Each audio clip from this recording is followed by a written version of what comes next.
Hello everyone, I'm the FC and this is Blue Lines TV, and today I'm bringing you guys another transfer daily video. Now this is part 2 and this video is going to detail summer transfer targets. This is a list of some of the players that we're actually looking into and looking at. Now some of these players will depend on if some players do leave, which I will detail later on in this video on who I think might be potentially leaving. So remember that in mind when you're listening to this video. Now getting straight into our summer targets. But starting with Alex Sandro, the club haven't given up on his signature. Alex Sandro's form for Juventus this year hasn't been as amazing, and it's to be believed that he may be possibly regretting staying with Juventus during the summer. Of course, there were other factors involved in why it was so hard to sign him. One of the main issues though was that Juventus just don't like Antonio Conte. They did leave on bad terms. The figures and the directors at Juventus didn't necessarily see eye to eye with Conte, same thing for Conte, and the likes of Morata just don't like him as much, so they were always going to make things very difficult when it comes to a transfer. But it seems like Alex Sandro isn't necessarily happy because, again, a new contract that was promised to him still hasn't been made.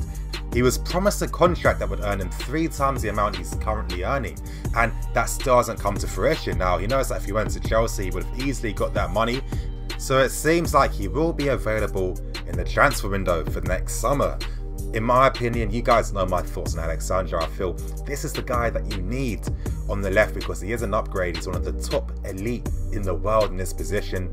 He's a one-man army. It's going to free up Hazard to reach even newer heights and even better heights. And also, you can leave him and isolate him by himself because he's adaptable at defending one-on-one, similar to like an Ashley Cole was back in the day. He doesn't need defensive support. Benjamin Mendy puts in some amazing crosses, but I would say that Alex Sandro's crosses are more consistent and more accurate, which is a massive credit to his abilities because Mendy is world class when it comes to crossing. Another player being looked into for the left wing back position is Kieran Tierney of Celtic. Now, Kieran Tierney does bring explosive pace. He is a modern day fullback. He's very aggressive in the tackle. He likes to get forward very well. One weakness is his final ball distribution in the final third. Sometimes he might overplay, the cross might hit the first man, or he makes the wrong decision. But again, he is young, he's only 20 years old. But the club are thinking potentially he could be a project. He is British, so he does fill that homegrown quota. And he is starting to develop a reputation across Europe as being a left back with a lot of potential. But there are some issues. First of all, it's in regards to his level. He is playing for a Celtic team doing very well in the SPL, but the quality of opposition around him, it might not necessarily be the best litmus test to really understand how high his level is. Of course, he has been doing very well in the Champions League. He hasn't been looking out of place. But again, the club may personally feel that actually stepping up to Chelsea might be a bit too soon, and maybe he might need to go to a club of Everton's stature to really assess how well he does. Now, moving on to CMs, and there are 2 players that Chelsea are really looking into and scouting very hard, and that is Goretzka from Schalke and Ndombele from Lyon. Now, you might be thinking, why would the club be looking into midfielders as we already have a stack of midfield options, plus you've got Ruben Loftus-Cheek coming for next season? Well, there could potentially be some departures in that position. One might be Cesc Fabregas. Now, Conte does use him, but he isn't necessarily a Conte player. Now, the reason why he actually still is with the club, as I have said in previous videos, is the fact that he's on a very high wage, and most clubs don't want to pay their wages for him, especially with how old he is as well. And I think with Fabregas still in the team, I really feel that Chelsea probably look to moving on, especially if they can bring in a very high potential player in that position. Now, starting with Goretzka from Schalke. Goretzka is a modern day box-to-box player in the traditional sense where he can lead an attack and he can defend, and the club feel that, especially with the form he's showing now, he looks like he could potentially contribute to 10 to 20 goals a season.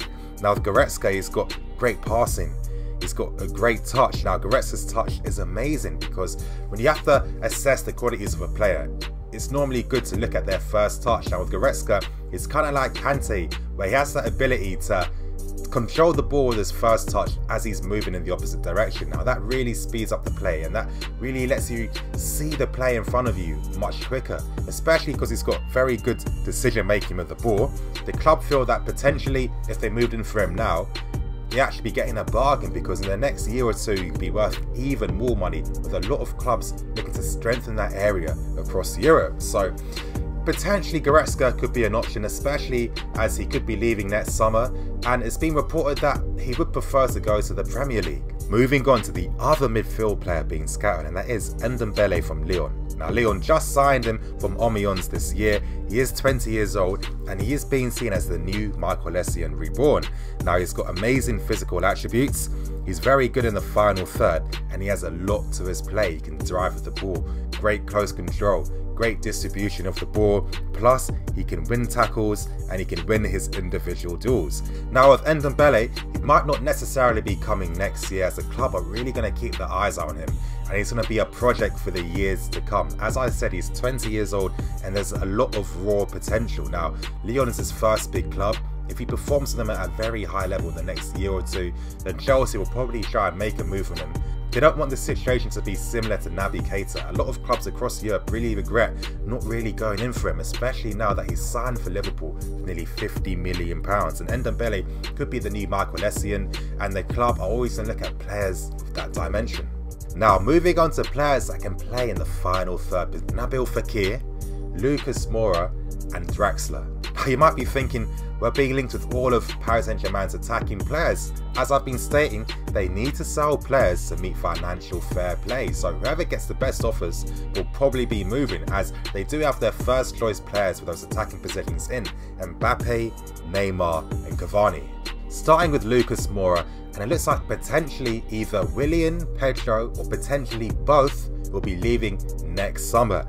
Now the club are going to be looking to re-strengthen in that area, and Lucas Moura is being looked into to strengthen that position, especially if they go, as well as the fact that Masunda will probably be leaving as well. Now with Lucas Moura, you might be thinking, but Nini, you've stated that we're looking into more number 10 type of signings. Well, I also let you guys know as well that Marina is thinking about players for the long term. Now, if Conte does leave, as he hasn't committed to staying at the club for future periods, then Marina's deciding that maybe a winger might be a potential smart investment, because most times when managers are coming in, they prefer to have wingers over number 10 players. This is why for this section, Chelsea are looking at players that can operate in central positions and out wides. Now, Lucas Moura potentially will be filling in as a squad option, and that's really why the club are looking into him. They feel that he is a younger version of the attacking players that they have already. He isn't necessarily the finished article, but with age on his side, potentially he could be a project in the making. Now, again, that's not a confirmed player that's coming, that's a target, a summer transfer target that's being looked into. Moving on to another Paris Saint-Germain player, and that is Julian Draxler. Now, as I was saying, he's positionally flexible. He can play out wide and in the middle. He's tall at 6'2", and he's got that physicality that can really work in the Premier League. Now, a potential issue is that Bayern Munich are very interested in his services, as they feel that he is a long-term replacement to Frank Ribéry. So it seems like that will be a battle on our hands, but as I was saying, the club are looking at targets. Nothing's confirmed in terms of this player is definitely coming, but there's a very high chance that the targets I'm talking about will potentially be Chelsea players for next season. Now, moving on to the last attacking player that we're looking into, and that is Nabil Fekir. Now, Nabil Fekir has really grown exponentially in the past 18 months, and he's starting to look like a potential world-class player in the making. Again, he's positionally flexible. He can play on the left, on the right, behind the striker and up front. He's very strong and stocky in his size, so he could adapt to the Premier League. Has a fantastic left foot, even though he's very one-footed, and they feel that he's now starting to show the potential to hurt teams and win games on his own.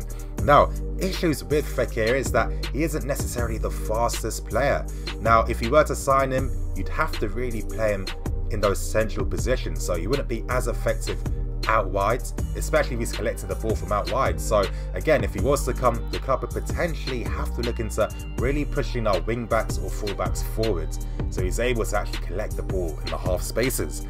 Defensively, he isn't that great as well, but again, potentially it looks like the club are looking to change their style of play for next season. Fekir is a long-term target the club have been looking into though, so potentially there will be a lot of offers being made for him, as Barcelona are allegedly known to want to bring his services in for next year. Now, reporting the last 2 targets we're looking into for our striking positions, that is Benteke and Mauro Icardi. Now, starting with Benteke. Benteke is another player that the club have been looking into for numerous years. Now, they wanted to bring him in. Mourinho was a massive fan. Conte's always been a big fan of him. But the club haven't been able to arrange a deal for his services. Now, the summer he was really close to joining the club. A fee couldn't be arranged and went for Falcao instead. Now, the qualities that Benteke brings is that aerially he's the best in the league. Very strong physically, can drop deeper to collect the ball and link up the play. And they see him as a player that potentially could free up the midfielders, as he would be able to really bring people into the game. Also, be very good competition for Morata, and they feel as well that Morata and Benteke could play off each other effectively. The last saga being looked into is Mauro Icardi. Now, with Mauro Icardi, he has the potential to win games on his own, very good at finishing, but an issue is that really he can't link up the play. He's not that type of player. He is a poacher where he gets on the end of things and wins games. With Chelsea though, in my opinion, I don't think this makes a lot of sense, because really the only striker that's really scored more than 25 goals per year has been Drogba. Now, there's a reason why a lot of Chelsea strikers don't really get past 25 goals a year. That's because they have to add more to their game in terms of link-up play, dropping deep and bringing the midfielders and attackers into the game. Now, that's going to end today's video on summer transfer targets for next year. In my personal opinion, do I see a lot of these players coming in? No. Realistically, I think either 1 or 2 from this list will be bought, but that's the nature of football. This is what big clubs do, and they scout players and determine targets for transfer windows. You're not necessarily going to get all your targets, but you look at the positions you want and you get what you can. Realistically, as I was saying, maybe 1 or 2 of these players will end up with 3rd or 4th choice options. That's the reality of football for every club. You can't always get your 1st choice targets, but again, really, it's a really good indicator to see the type of positions we're looking into getting for next summer and the type of quality we're looking to bringing in. Anyway, you guys, I hope you enjoyed this video today. Please like, comment and subscribe, and if you haven't pressed the bell notification sign, please do that and stay notified to all things Blue Lines TV. Let's try and spam the likes. You know what, I'd love us to get 500 likes for this video. I'm no10, this is Blue Lines TV. Thank you for watching. See you guys later.